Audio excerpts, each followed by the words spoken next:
bem-vindas à nossa aulinha número 64.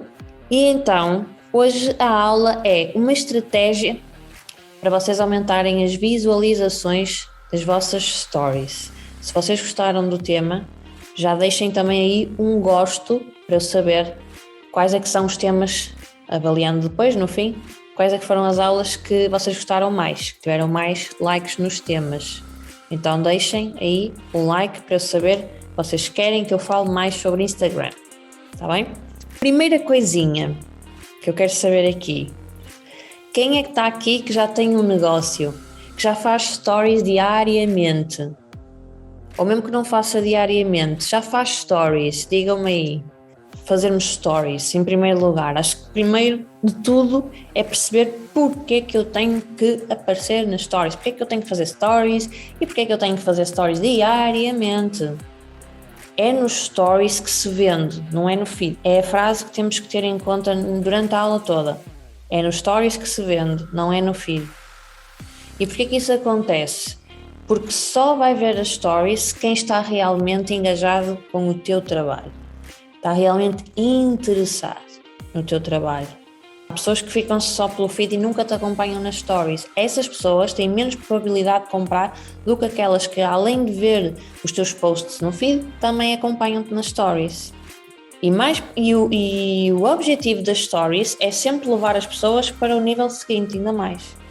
Pode não ser logo a venda, pode ser, por exemplo, converter as pessoas para a tua newsletter, captar o contacto delas de e-mail, não é? Ou pode ser mesmo realmente inscreverem-se num workshop, numa formação gratuita, primeiro ir a um evento de lançamento, que é assim que se chama, não é? Então, o que é que nós temos de ter em conta? Primeira coisa, como é que nós vamos educar a nossa audiência, como é que nós vamos aumentar o nível de consciência sobre o problema que elas têm através das stories. Os posts também fazem isso, também nós conseguimos através dos posts educar a nossa audiência sobre o assunto que nós falamos e ensinamos, certo? Vamos falando sobre os vários temas, a pessoa vai educando, vai aprendendo sobre isso, não é? E vai também aumentando o nível de consciência que ela tem sobre o problema que ela tem e que às vezes nem sabe que tem. Mas nas stories vocês têm a possibilidade de aprofundar um tema que vocês falaram num post, por exemplo, ok?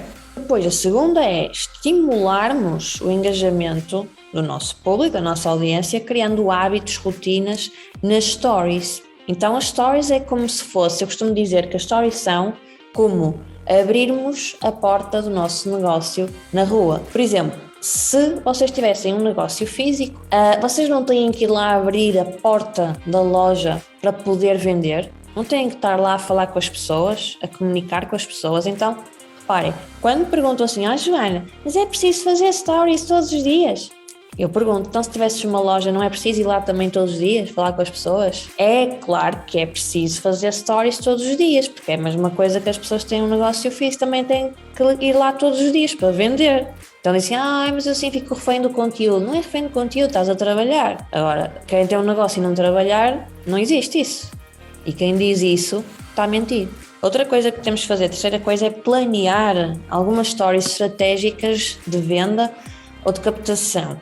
E a quarta coisa é fazer bom uso dos recursos das stories. Então eu vou partilhar aqui o meu quadro. Porquê que eu perguntei isto? Porque o algoritmo do Instagram entende que quanto mais as pessoas interagem com o teu conteúdo, mais relevante ele é para elas. Logo vai aparecer mais vezes. Se a taxa do teu engajamento ou engagement, como quiserem chamar, for alta, os conteúdos vão ser mais distribuídos. Se for baixa, não são tão distribuídos. Por isso, a audiência sobe, se houver muita interação, mais pessoas vão ver as stories, ele começa a entregar mais as tuas stories a mais pessoas e as vendas podem melhorar. Porquê que eu digo podem e não digo vão melhorar? Porque isso depende se tens um método. Então, existem diversas formas de incentivarmos aumentar a interação. E isso vai fazer parte desta estratégia que estou prestes a ensinar. Quero saber quem é que sabe o que é um call to action, chamada para a ação, que é muito útil nestes casos, que nós queremos que as pessoas façam alguma coisa. Não é uma sondagem, nem uma pergunta. Pode ser clicar num link, pode ser clicar num post que tu estás ali a partilhar, pode ser ativar o lembrete de uma live, pode ser dizer responda aqui à caixinha de perguntas. O call to action não é a funcionalidade em si, mas sim tu dizeres à pessoa para fazer X coisa usando essa funcionalidade. Por exemplo, como estavam aqui a dizer, é uma sondagem, é uma caixinha. Isso é funcionalidade. O call to action é tu dizeres responda a esta caixinha. Tens de dizer às pessoas o que é para fazer. Se tu não disseres o que é para fazer e puseres lá a caixa, é por isso que não respondem, porque tu não estás a dizer o que é que ela tem de fazer. E às vezes pode ser óbvio para nós, então, mas está ali a caixa, claro que é para responder. Não, não é óbvio. E além de ajudar no engagement, é uma vantagem também para ti, no sentido de conheceres melhor a tua audiência, porque se estivermos a falar de, por exemplo, se tu vês cá um tema que tu abordaste nas stories, que teve muita interação, imagina, muitas pessoas começaram a responder às tuas stories a dizer eu também, e a contar situações, tu ficas a saber que aquele tema, aquela temática mexeu com a tua audiência. Ao passo que, se calhar, outro tema que tu abordaste ninguém respondeu, é porque não é tão interessante para a tua audiência. Isto é conhecer a tua persona, é conhecer a tua audiência, isto. Outra coisa aqui é o planeamento de stories. Muita gente pergunta assim, Joana, eu tenho que planear todas as stories que eu vou publicar? Não. Existe um plano mental para o dia-a-dia que é muito espontâneo. Tu simplesmente precisas de saber, de compreender o que é que traz resultados. E a partir daí tu não precisas de planear, definir mesmo, olha, story 1, vou fazer isto, story 2, vou fazer aquilo. Não, isso não é necessário. Mas é necessário perceber, e esta estratégia que eu te vou ensinar hoje, o que é que funciona melhor e depois vais fazer de forma natural. As únicas que tu vais planear, sim, são stories estratégicas de venda ou para captar para uma aula gratuita que vais dar, ou um workshop que vais dar, ou mesmo as de venda, como eu disse, um evento de lançamento, isso sim, é planeado. Esta estratégia é muito simples, não tem nada que saber e nem sequer têm que aparecer vocês a falar. Muita gente vai adorar isto, não é? Então, assim, a primeira coisa que vocês têm de fazer, e atenção, vocês podem fazer isto de duas formas. Ou vocês usam este hack que eu vou dizer agora, ou não usam. Podem testar até das duas formas e ver o que é que funcionou melhor. Mas atenção, o hack que eu vou ensinar não é para vocês fazerem diariamente, porque se fizerem isso, aliás, diariamente não dava, mas imaginem, todas as semanas, não dá resultado, se vocês começarem a fazer este hack a toda a hora, porque é um hack, é para fazer principalmente quando vocês querem aumentar as visualizações, porque vai acontecer alguma coisa, vocês vão lançar alguma coisa, vocês vão fazer alguma coisa e querem que o máximo de pessoas veja as vossas stories. Então o que é esse hack que eu estou aqui a falar? É vocês ficarem 24 horas sem publicar absolutamente nada nas stories. Isto parece uma contradição, não é? Eu estar a dizer, tens que publicar diariamente, e agora estou a dizer, não publiques nada durante 24 horas. Se vocês quiserem experimentar isto hoje mesmo, podem fazer.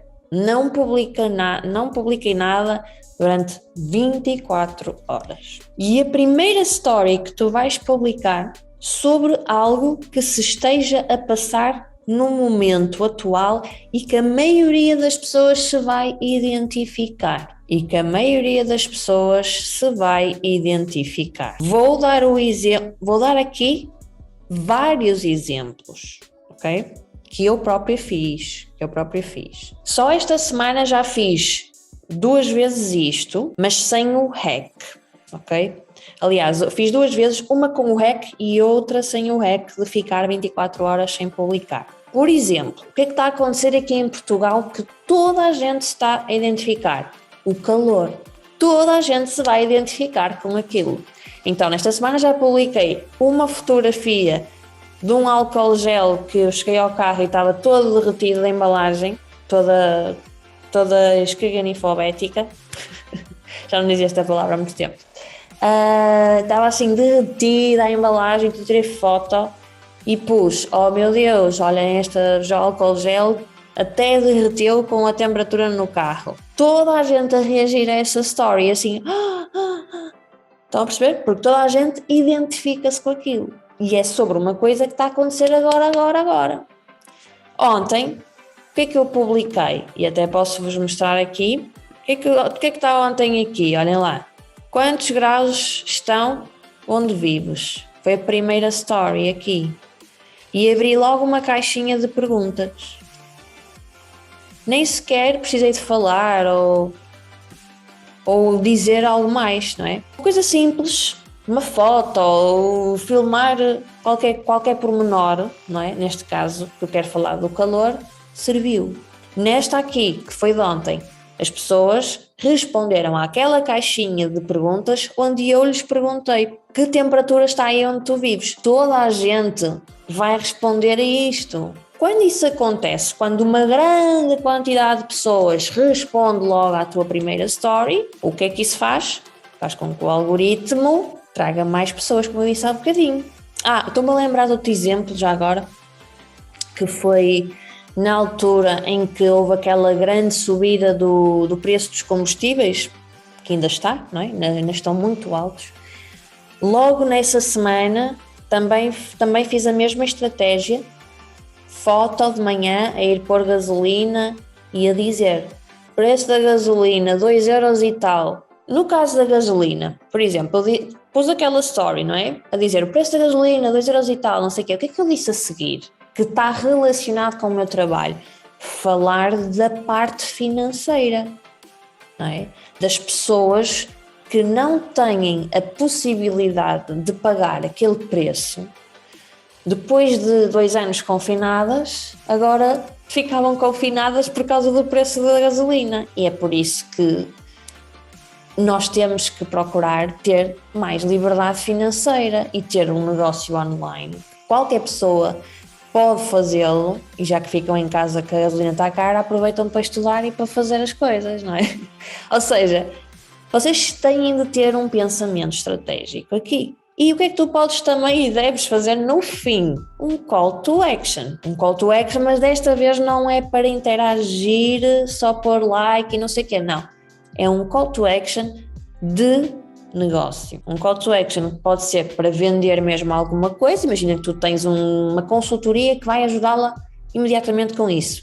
É só marcar a hora e já está. Pões lá o link, usando a funcionalidade do sticker, para a pessoa agendar. Ou então dizer, responda a esta story, manda-me uma mensagem para agendarmos a nossa consulta, porque nesta consulta eu vou ajudar-te com isto a resolver tudo isto que eu disse até agora e tu vais conseguir alcançar X. É o momento de venda. Se não for de venda, aqui isto serve consultoria como serve curso online, mentoria, etc. Não é? Já sabem.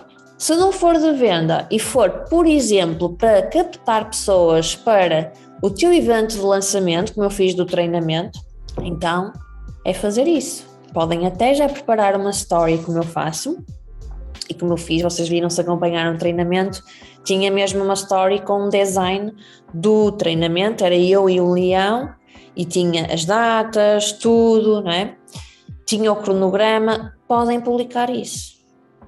E sticker para a página onde a pessoa se vai registar.